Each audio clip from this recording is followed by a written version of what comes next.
Hello दोस्तों, कैसे हैं आप सभी लोग। आज फिर से हम लोग उपस्थित हुए हैं एक खास मुद्दे पर बातचीत करने के लिए। और ये जो खास मुद्दा है वो इस बात पर आधारित है कि अभी हाल ही में एक मूवी आई है जिसमें दिखाया गया है कि ताजमहल एक शिव टेम्पल हुआ करता था। तो मैं ये बताना चाहूँगा कि इस तरह की जो है गलत और भ्रामक जानकारियों के साथ फिल्म नहीं बनानी चाहिए।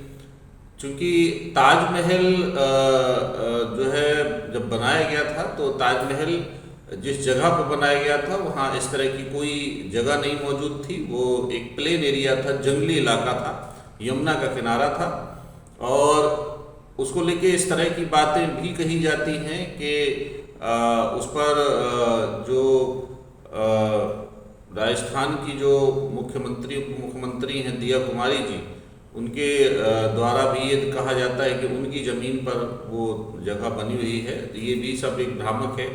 सबसे पहले हमें समझना ये है कि क्या ताजमहल वाकई में एक शिव टेम्पल था या नहीं था। तो इसका जवाब है कि नहीं, वहाँ कभी कोई मंदिर नहीं रहा। वो एक जंगली इलाका हुआ करता था, बीहड़ बीरान इलाका। और ये बात सही है कि वहाँ पर मानसिंह जी जो थे वो उनकी मनसबदारी के अंतर्गत वो इलाका आता था। वो मनसब के तौर पर उनको मिला हुआ था। जब बाद में जब ताजमहल बनाने के लिए जगह निर्धारित हुई तो वो जो है राजपूतों से वो जगह लिया गया था।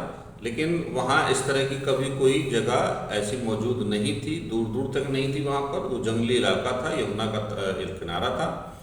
ठीक है, पहली चीज़ तो ये कि वो एक जंगली इलाका था, वहाँ पर दूर दूर तक कुछ नहीं था। दूसरी चीज़ जो समझने की है कि जो मानसिंह जी के जो वंशज हैं, जो उस जगह पर अपना दावा ठोकते हैं, वो मानसिंह जो थे या उनके जो वंशज थे वो सभी जो थे वो मनसबदार थे मुगलों के। और आगरा मुगलों की राजधानी थी।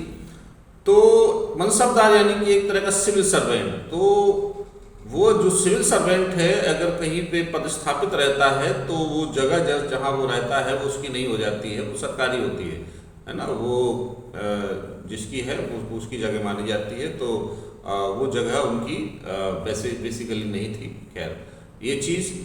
दूसरी चीज़ मैं इसलिए भी इस मुद्दे को लेकर आया हूँ जो कि बहुत ज़रूरी है कि अब से कुछ वर्ष पहले एक फिल्म बनी थी और उस फिल्म के आधार पर उस फिल्म में ये दिखाया गया कि जोधाबाई जो थी वो अकबर की पत्नी थी। मैं आप लोगों के सामने यह भी क्लियर कर दूं कि जो जोधाबाई थी वो उस नाम की कोई महिला नहीं थी। जो अकबर की के जो बेटे थे सलीम, उनकी पत्नी थी हरखाबाई, जिनको जगत गोसाई जिनका मूल नाम था। और उन्हीं को कभी कभी उनका हरखा भाई भी एक नाम था और कभी कभी उन्हीं को निकनेम के तौर पर ये ऐसा बोला जाता था। कभी कभी मुगल ही जो सलीम या ये लोग बोला करते थे, जोधा उनको शॉर्ट में बोला करते थे। तो एक्चुअल में जोधा नाम की कोई महिला नहीं थी। महिला थी जगत गोसाई और मरियम उज़्ज़मानी, जिनको खिताब मिला। पहली चीज़ तो अब ये जो मरियम उज़्ज़मानी हैं, मरियम उज़्ज़मानी को या जगत गोसाई को या हरखाबाई को जो जिस तरीके से जोधा के बुलाया गया इतिहासकारों, फिल्म मेकर्स के द्वारा इतिहासकारों से राय लिए बगैर या ली भी गई होगी, तो कई बार मिर्च मसाला लगा के तथ्यों के साथ गलत छेड़छाड़ करके हमारे फिल्म मेकर जो है इस तरह की मूवीज़ बनाते हैं। इससे गलत संदेश लोगों में जाता है, गलत जानकारी लोगों में जाती है। और इस मूवी का प्रभाव इतना बड़ा कि मूवी का नाम आप लोग जानते ही होंगे कि आज भी एक आम व्यक्ति जो आम जनमानस है वो जोधाबाई को अकबर की पत्नी के तौर पर ही जानता है।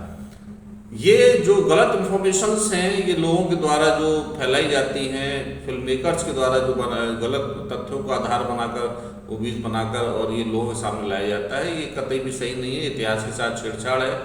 अगर हम तथ्यों को देखें तो जगत गोसाई, हरखाबाई या मरियम उज़्ज़मानी जो है सलीम या जो आगे चलकर जहांगीर के नाम से मशहूर है, ये उनकी पत्नी थी।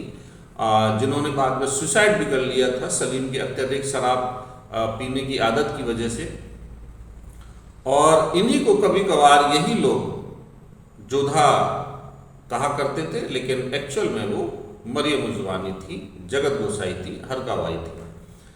तो इस तरह से गलत परसेप्शन क्रिएट करके, गलत तथ्यों के साथ छेड़छाड़ करके, गलत तरीके से पेश कर कभी कभी अनजाने में, कभी कभी जानबूझ के अपनी फिल्मों को प्रमोट करने के लिए, अपनी फिल्म को आगे बढ़ाने के लिए इतिहास के साथ जो छेड़छाड़ लोग करते हैं, ये कभी सही नहीं कहा जा सकता। और इसी क्रम में अभी फिर से एक नई मूवी लेकर आई गई है कि जिसमें दिखाया गया है कि वह तेजो महाल है। तेजो महाल है जैसी ऐसी कोई चीज़ नहीं है, इसी भी एजेंडा आधारित मूवी है। और इसको लेके तमाम तरह के वीडियो सोशल मीडिया पे चल रहे हैं, तमाम लोग अपनी अपनी राय दे रहे हैं, लेकिन सच्चाई जो है वो यही है कि यह एक एजेंडा आधारित मूवी है और इस तरह की कोई चीज़ इतिहास में दर्ज नहीं है। और चूंकि मैंने अपनी एक किताब भी लिखी है जिसमें कि दिखाया गया है कि जिस इलाके में ताजमहल बनाने की रूपरेखा तैयार की जा रही थी, पहले बाकायदा उसका सर्वे किया गया और उन जगहों पर जंगलों को साफ किया गया। यमुना का इलाका था, बबूल के बहुत सारे जंगल थे, उनको साफ करके और वहाँ पर जो उबड़ खाबड़ इलाका था उसको, चूँकि यमुना और चंबल की भाषा में आप लोग जानते हैं कि किस तरह से वो खंडहर नुमा आकृतियाँ बनाते हुए बहती हैं, तो उस तरह का उबड़ खाबड़ इलाका था, जंगली इलाका था।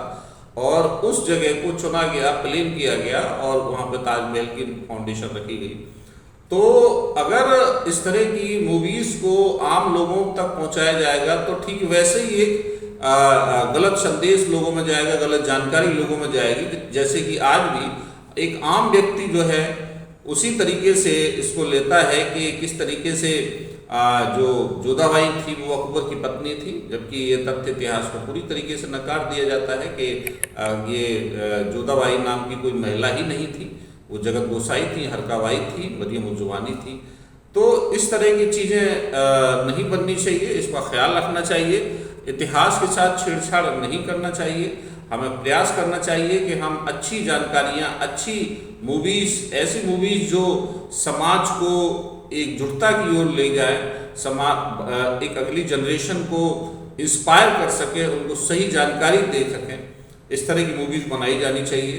ठीक उस तरीके से कि जैसे उनको कुछ नई चीज़ जानकारी मिले बच्चों को, एक नई जनरेशन को, न कि इस तरह की जिससे समाज में किसी तरह का कोई या इतिहास में या जो है विवाद क्रिएट हो, या इस तरह का कि जिससे कोई समस्या बढ़ती चली जाए, लोगों को गलत जानकारियाँ दी जाए, इतिहास को लेकर को तोड़ मरोड़ के पेश किया जाए।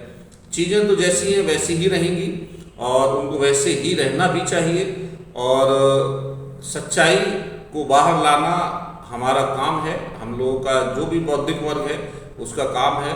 क्योंकि मैं देख रहा था कि इस पर बहुत सारे लोग अपनी अपनी राय दे रहे हैं इस मुद्दे पर, तो मुझे लगा कि एक सही चीज़, सही बात रखना बहुत ज़रूरी है।